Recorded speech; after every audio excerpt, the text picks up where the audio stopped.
ஏங்க 3 மணிக்கு டாக்டரை பார்த்துச்சு. 3 மணிக்கு டாக்டரை பார்த்து டாக்டர் ஓபி சீட்டு கொடுத்துட்டாங்க. போய் மருந்து வாங்கிக்கோங்கன்னு சொல்லிட்டாங்க. நான் சொல்றது கேளுங்க.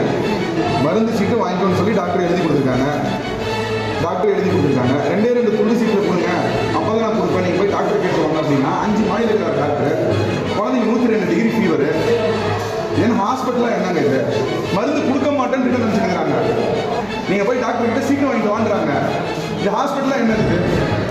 இந்த 2 துண்டு சீட்டுக்கு நான் இங்கேருந்து 5 மாடி வரைக்கும் டாக்டர் போய் மேலே பார்த்து 2 சீட்டு கொடுத்து நான் வாங்கிட்டு வரணுமா? நான் 4 வயசு குழந்தை இது. இப்போ கவுண்டர் லாக் பண்ணிட்டு போயிருக்காங்க. இப்போ நான் பிரைவேட்டுக்கு போயிட்டு என் குழந்தைய பார்த்து நான் கூப்பிட்டு வரணும். அப்புறம் எது கவர்மெண்ட் ஹாஸ்பிட்டலில்? பெரியவங்கன்னா பரவாயில்ல, 4 வயசு குழந்தை 102 டிகிரி ஃபீவர், டாக்டர் கொடுத்த ரெசிப்ட் எங்கிட்ட இருக்கு. இந்த சீட்டில் எழுதி கொடுத்தா மருந்து தர மாட்டாங்களா? இது கவர்மெண்ட் ஹாஸ்பிட்டல் தானே இது? இப்போ அவங்க டியூட்டி டாக்டர் யாருமே கிடையாது. இது நாங்கள் யாருமே மருந்து கொடுக்குற இடத்துல யாருமே கிடையாதா? சரி, நைட் நேரத்தில் உடம்பு சரியில்லாமல் குழந்தை வந்தால் மருந்து நான் எங்கே வாங்குறது? எமர்ஜென்சிக்கு மாத்திரை எந்த இடத்துலையுமே எடுத்து வைக்க மாட்டீங்களா நீங்கள்? குழந்தைக்கு ஒரு கால்பால் மாத்திரை கூட கிடையாது எங்கள் ஹாஸ்பிட்டலில். இது ஓபி சீட்டு தானே?